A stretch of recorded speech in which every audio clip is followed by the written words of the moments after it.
Hey everybody, happy Friday. And happy National Gardening Day. National Gardening Day. I went outside and did some gardening today. I put fish fertilizer on all my plants that are in bloom or getting ready to bloom. So, sorry neighbors.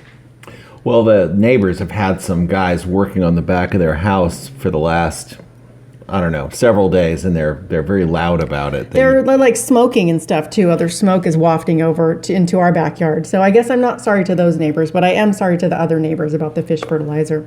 But it's probably okay by now.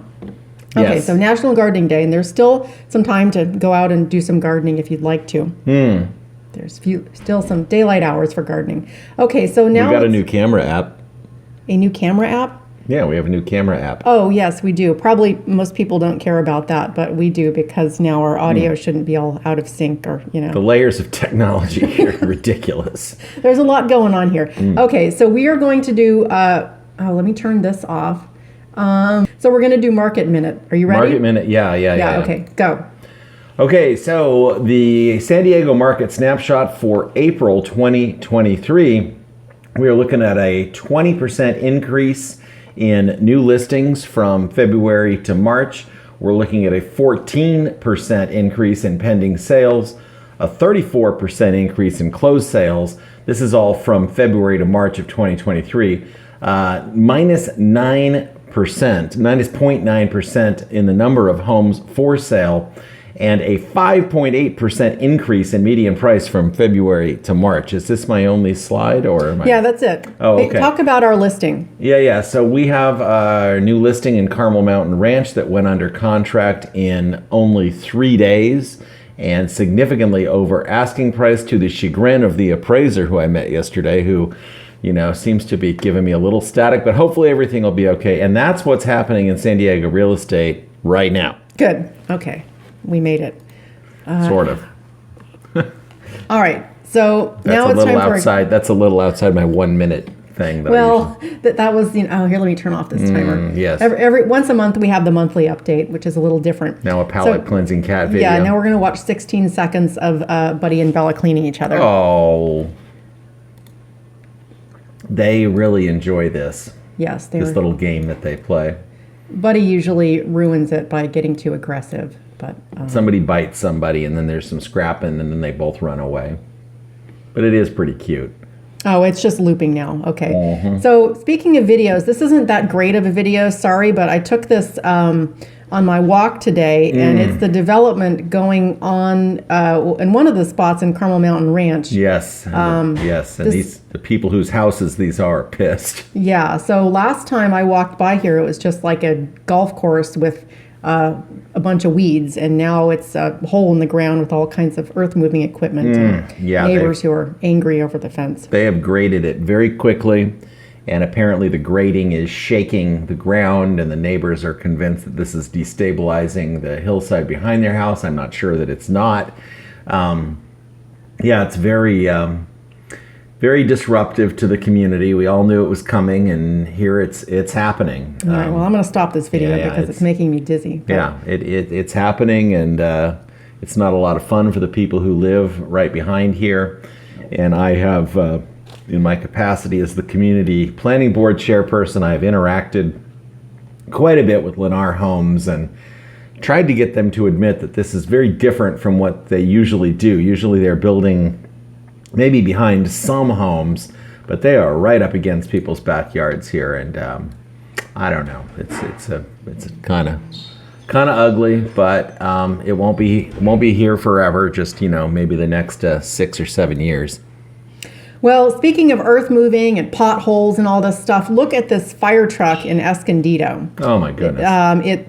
A sinkhole developed underneath it as it was out on the street. Oh my! And luckily, no one was hurt, and they were able to get a tow truck to pull the fire truck out. But we're complaining about potholes and stuff. Well, dang, look at this! This is crazy. It's like a giant game of Sim City. You watch your little city growing, and as you think you're doing great, and then all of a sudden your infrastructure starts crumbling, and people are upset. And, The villagers are angry. And this is, we had a rough winter with a lot more precipitation than normal, and it's wreaking havoc. Yes, havoc. I think that the only time that you use the word wreak or havoc is when they are stuck together. Yeah. I don't think I've ever heard them either one used Yeah, separately. usually but, the word reek means smells real bad, but well, that's spelled differently. Yeah, but- I know. Okay. Okay, so this story on News 10. This dude is one trip away from visiting every country in the world. is this the Sultan? Well, okay, but they don't Sorry. mention that. Oh. So this is a story about Ramblin' Randy, who is a local radio DJ, drive time guy on Magic 92.5. And he's been to every country in the world except for Turkmenistan. He needs to get to Turkmenistan. Yeah, well, apparently they've been closed because of the pandemic. But he's Oh. waiting for Turkmenistan to open up. Yeah. So they don't talk about, though, how he is also the Sultan of Jamistan. Well, that's why he's visiting every country. He's in his capacity as the Sultan of Jamistan. Yeah, that article didn't even mention that, but this is the dumb. I know this is the website for Jamistan. It's out in the Imperial Desert. I think it's 3 square acres. Maybe that's wrong. I forgot exactly. It's out near Brawley. Yeah, out near Brawley. South so of the there's a lot Sultancy. going out there. They have their own fire truck. They've got a border patrol truck. They've got here. Let's go to location. Yeah, so it's out near Brawley. They have a border crossing. border crossing. Yeah, so here it is on the map. Yeah, I guess not south of the Sultancy, a little west of it. Yeah, so the Sultan is this dude, Randy Williams, who's also the local radio DJ, and I guess the news didn't mention that, but maybe it would have been too long of an article then. Well, it just seems dumb that you say he's visiting every country, but not why. Anyway, the news. Yeah. Jamistan. So I actually have official citizenship papers for Jamistan. I mean, well, it's a PDF. I'm a citizen. I know, but Yeah, I you don't didn't have- get your stuff in. They haven't quite sent as- me my papers yet. All right. Well, Damn you, Jamistan. hopefully soon. Yes. Okay, so this is a story. So this outfit in San Francisco has done a study on which major metros bounced back more quickly from the pandemic, and San Diego came out number 1. So, Yeah, look at us. yeah, so I could Bouncing go back. on and on about how they sorted the data and the criteria they used, but they used this thing called a recovery quotient, RQ. And I'm kind of boiling this down because we need to give John a ride to his friend's house. So also it probably wouldn't If be he's very a interesting. few minutes late, Okay. Anyway, I think this chart here should be used not only for downtown RQ, but like how good the city is. And I don't know about all these other ones. They can rank all these however else they want. But San Diego here, number 1. So go San Diego. Yes, but we don't want to shortchange the people just because John needs to get to a barbecue. Well, I think it's a pizza party. Oh, Last week was a barbecue. yes. And he wasn't, last week when he asked us to drive him, he wasn't sure where his friend lived. He knew his friend lived on Hilltop Drive, and we're like, is that in Rancho? No, he didn't even say Hilltop Drive. He said Hilltop. Yeah, just like, Hilltop. Oh, Okay. of course. Well, everybody knows where that is. Yeah, right? is that in Rancho Penasquitos? So then we looked, and there's like 4 different hilltop streets or drives in San Diego. It turns out it's down in the central part of the city, just east of downtown. So nowhere close to here at all.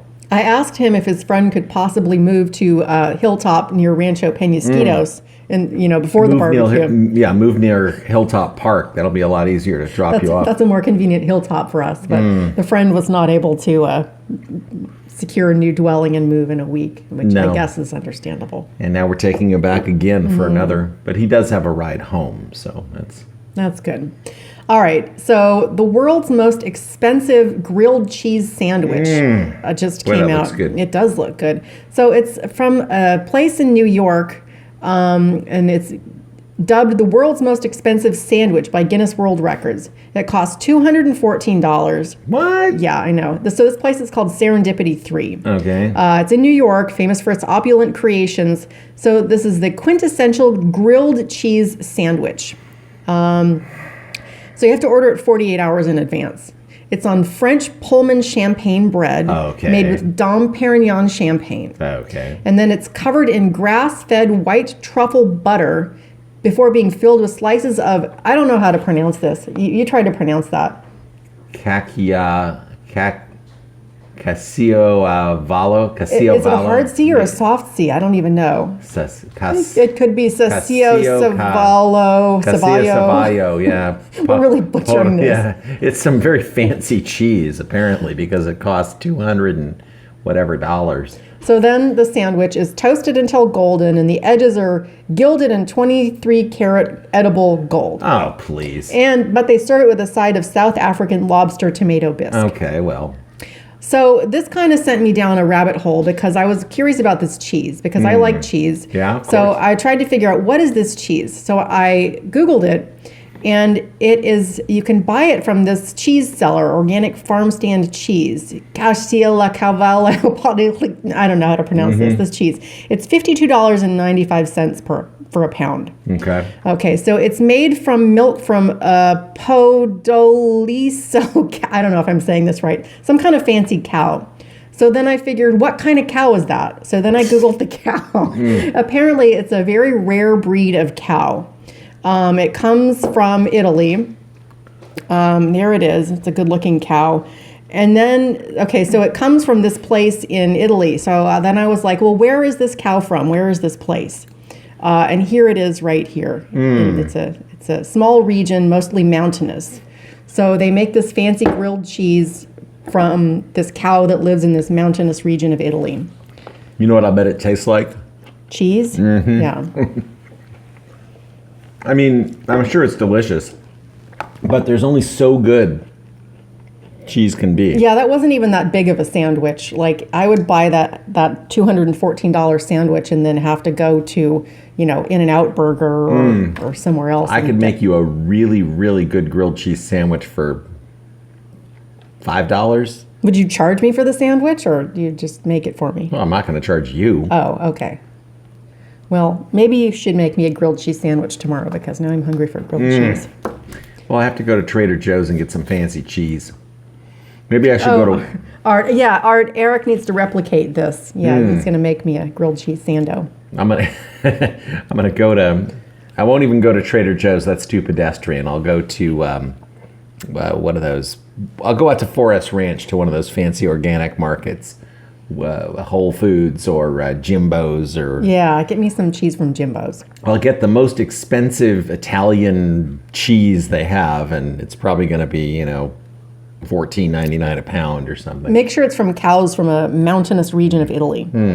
That's what makes the cheese even better is the cows have to climb mountains. It churns up the cream in their udder before they get the milk out to make the cheese. All right. I've seen that on Food Network before. I've seen that sandwich. And I mean, you're going to tell me that 23 karat gold leafing is going to make the sandwich taste better? I don't think so. Well, I may never find out, but... Well, yeah, I don't mean, we're not the kind of people that buy a $200 sandwich. Not usually. No, I mean... Maybe one time, though. Maybe once, yes. All right, well, I think that's all I've got. Is that it? Well, we could come up with more, but we're a little bit... Yeah, that's all I have. Is there anything else you want to talk about? No, I mean, I guess we talked about the Lennar people tearing up the golf course to build their condos. We did the market minute. We talked about some fancy cows from Italy. I'm interested to know if Art has anything else to say. He doesn't seem to. Art's he's got to be seeing better. Did he get some new glasses or something? No. He had cataract surgery on both eyes, and he tells me it really worked wonders for him and makes me got nothing. Thanks, Art.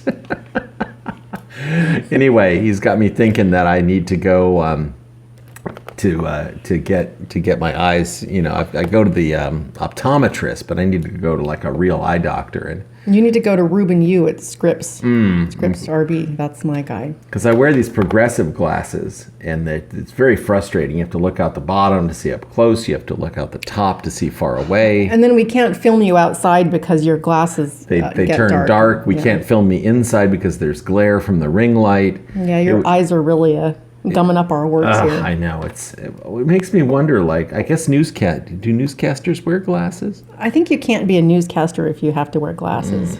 It's just, It's ruining my dream. All right. Well, you're right. I do have to drive John to his barbecue thingy. And so actually, yeah, I'm going to have him drive. Better you than me. He's got his learner's permit. I just have to sit there and hold on for dear life. Not go. All right. Well, anyway. Yes. Thanks for stopping by, everybody. Art, good to see you. Happy Absolutely. Friday, and we'll see you next time. Bye, folks.